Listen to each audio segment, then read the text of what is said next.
안녕하세요. 백다마TV의 백송입니다. 오늘은 ETF 종목 점검 한번 해보도록 하겠습니다. 요즘 요 ETF 코덱스 인버스 요거 투자하신 분들 꽤 많으실 것 같은데요. 선제적으로 뭐 투자를 하신 분들은 이미 꽤 높은 성과를 뭐 내고 있겠지만은 사실 7,000원대에 요 가격대에 이 해당 인버스 ETF를 투자한 분들은 그리 많지는 않을 것 같아요. 왜냐면은 거래량을 보더라도, 그리고 최근 움직임을 보더라도 요 가격대, 그러니까 8,000원 초반대에 거래를 한 분들이 많을 것 같아서 대부분은 아마 8,000원 초반에 이 해당 ETF를 보유하고 있지 않을까 생각이 드는데요. 어쨌든 최근에 이렇게 급등한 이 해당 ETF, 이런 가격 흐름, 그리고 이 시점에서는 사실 저도 좀 고민이지만 많은 분들이 이런 고민을 하고 있을 것 같습니다. 과연 이 종목을 언제까지 들고 있어야 하느냐인 것이죠. 왜냐면은 이 ETF는 장기 투자를 하기에는 상당히 부담스러운 종목 중에 하나거든요. 그렇다면 왜 장기 투자가 어려울까요? 바로 주식이라는 것이 역사적으로 보면 이렇게 꾸준히 우상향했기 때문인데요. 그리고 주가라는 것은 기본적으로, 주가라는 것은 물가 상승이 존재하는 이상, 물가라는 것이 존재하는 이상 꾸준히 오를 수밖에 없는, 물가가 오르면은 주가도 꾸준히 오를 수밖에 없는 기본 구조를 갖고 있기 때문에 이 장기적으로 주가가 하락할 것이다 라는 생각을 갖고 투자를 하는 것은 여러모로 좋은 판단은 아니라고 봅니다. 물론 언젠가는 요즘과 같은 위기가 발생이 되고, 또 뭐 10년 전에 금융위기가 왔듯이 이런 위기가 또 오겠지라는 판단으로 이 인버스 ETF에 투자를 할 수도 있겠죠. 하지만 이 ETF라는 금융상품이 아무리 인덱스 펀드라고 할지라도 이 지수를 100% 추종을 하는 것은 구조적으로 조금 어렵습니다. 그리고 시간이 지나면은 반드시 이 추적 오차라는 것이 생길 수밖에는 없는데, 그리고 시간이 지나면 지날수록 이 추적 오차의 범위는 점점 커질 수밖에는 없는데요. 실제로 과거 코스피 지수 대비 코덱스 200 종목의 가격 괴리를 좀 한번 살펴보면 2009년에 이 코덱스 인버스 가격이 가장 높았을 때 가격이 1,600원이었습니다. 그런데 이때 코스피 지수는 약 1,550포인트였습니다. 그리고 오늘 종가 코스피 지수는 약 1,480 정도로 마무리가 됐고, 해당 ETF의 가격은 약 8,900원 정도로 마무리가 되었습니다. 이론적으로 이 코덱스 인버스의 가격은 지수가 하락을 하면은 가격이 상승을 해야 되기 때문에 과거 대비 이렇게 주가가 떨어지면은 이 가격이 원래는 더 비싸져야겠죠. 하지만 지금은 어떻죠?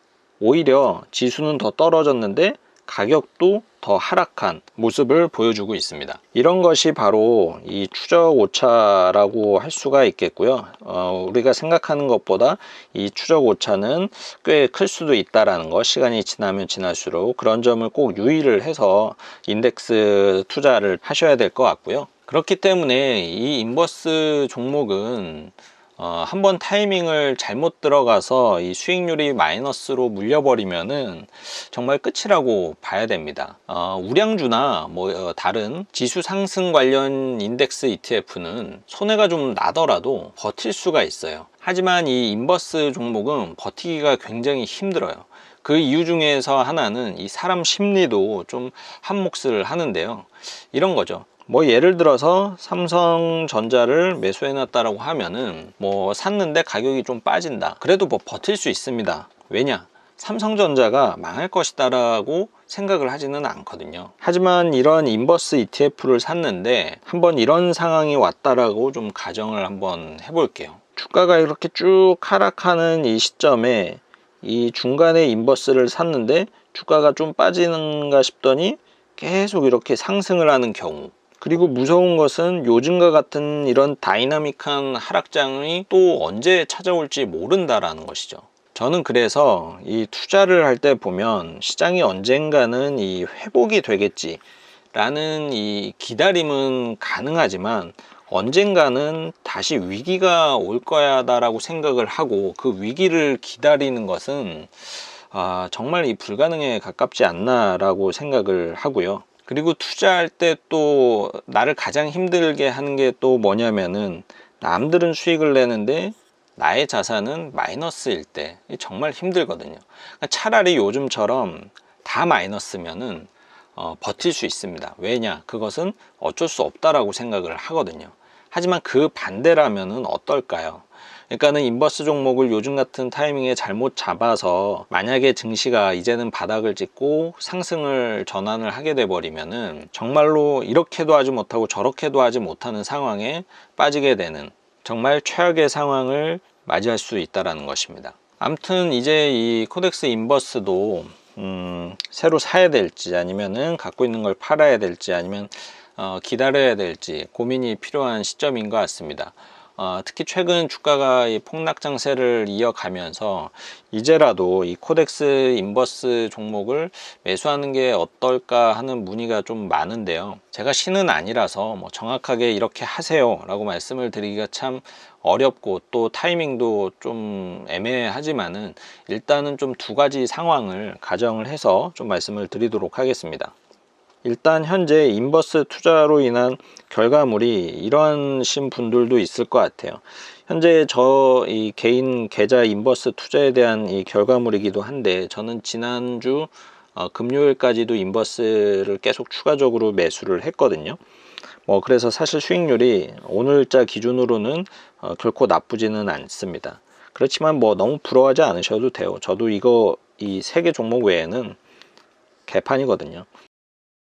아무튼 이러한 상황이라면 이렇게 충분한 수익을 내고 있기 때문에 서둘러 팔기보다는 좀 더 기다렸다가 바닥을 좀 확인을 한 후에 탈출을 하는 게 일단 저의 전략으로 생각을 하고 있고요. 그리고 두 번째는 문제가 이 신규 자금이 들어오는 경우죠. 지금 현재 코스피 지수는 고점 대비해서 약 36% 정도 하락을 한 상황입니다. 추가적으로 정말 최악의 상황이 오더라도 정말 주가가 반토막이 난다라고 했을 때 추가적으로 약 14% 정도 하락을 할 것이다라고 가정을 하면 이렇게까지 시장이 될 확률과 아니면은 여기서 찔끔 더 내려가고 다시 상승으로 갈 확률을 따져봤을 때 사실 지금으로서는 예측이 전혀 불가능하지만 과거의 어떤 데이터라든지 경험을 삼아 보면은 확률이 더 큰 것은 이렇게까지 처참히 무너지기보다는 반등할 가능성이 조금은 더 높다라고 지금은 생각을 할 수밖에는 없거든요. 그렇기 때문에 추가적으로 약 14%의 수익률을 내기 위해서 리스크가 상당히 큰 이 인버스 투자를 하시기보다는 차라리 나중에 상승장에 대비를 해서 현금을 아껴 두시는 전략이 훨씬 더 현명하지 않을까 라는 것이 저의 최종 판단이다 라고 말씀을 드리고 싶습니다. 결국 인버스는 언젠가는 매도를 해야 되겠고 또 시장 상승장에 또 수익을 낼 수 있는 종목으로 전환을 해야 될 텐데요.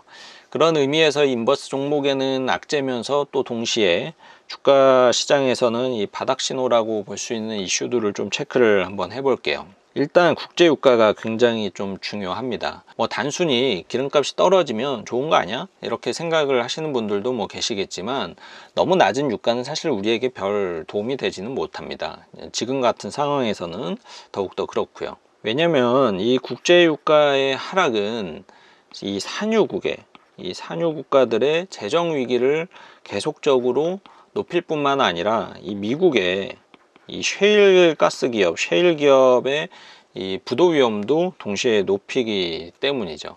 결국 국제유가는 일정 수준 이상 상승해야만이 이 재정 위험들을 낮출 수 있을 뿐만 아니라 또 그만큼 소비 수요가 높아졌다라는 것을 의미하기 때문에 지금 상황에서는 이 유가 상승이 굉장히 중요한 지표라고 할 수가 있겠습니다. 다음은 이 각국의 경기 부양 정책입니다.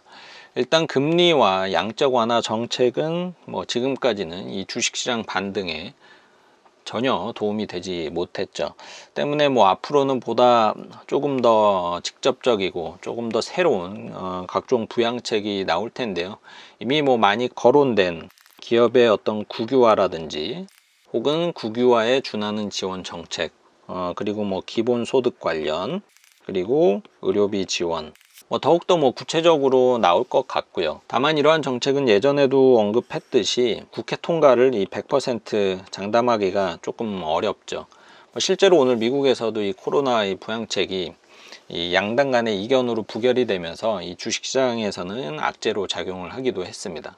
하지만 향후 좀 실효성이 높은 이 경기 부양책이 발표가 된다면은 이 주식시장에 상당한 호재로 작용할 수가 있기 때문에 이 정책 발표와 이 시장의 반응성을 좀 살펴봐야 될 것 같고요. 하지만 얼마 전 이 한미 이 통화 스와프처럼 하루짜리 반짝 이슈가 될 가능성도 있기 때문에 이러한 정책 발표 이후에는 증시 상황을 하루 이틀 정도 조금 더 지켜보고 투자를 결정하는 그런 자세가 좀 필요하지 않나 생각을 합니다. 세 번째는 이 간접 치료제 관련 이슈들입니다. 지난주에도 말라리아 관련 치료제였던 이 클로로킨 관련 이슈가 나오면서 또 시장에 잠깐 이슈가 되기도 했었는데 앞으로도 대부분의 관련 이슈는 아주 잠깐의 이슈로 끝날 가능성이 저는 좀 높다라고 보고요. 왜냐하면 지금 코로나 사태는 사실 치료가 안 돼서 무서운 것보다는 이 전염력이 정말 무서울 정도로 강하다라는 것이 더 큰 문제라고 할 수가 있고, 또 이 본래 호흡기 질환은 특히 고령층에게 원래 무서운 질병이었고요. 또 한번 문제가 생기면은 이 하루 이틀 수술해서 이게 완치가 되고 퇴원할 수 있는 그런 질병이 아니고 적지 않은 기간 동안 입원 치료가 이제 요하는 질환이기도 하죠. 그렇다 보니까는 이 병실이 부족한 사태가 초래가 되면서 이 의료 시스템 과부하라는 문제가 생긴 것 같고요. 결국 이 부분을 해결하기 위해서는 이 고령층 확진자에게도 정말 확실한 치료제가 아니고서는 백신 개발 외에는 이 전염력을 억제할 수 있는 방안은 없지 않나라는 게 지금까지의 저의 판단이고, 때문에 이 기적의 치료제가 개발되지 않는 이상 현재 상황을 180도 바꾸는 것은 쉽지 않아 보입니다.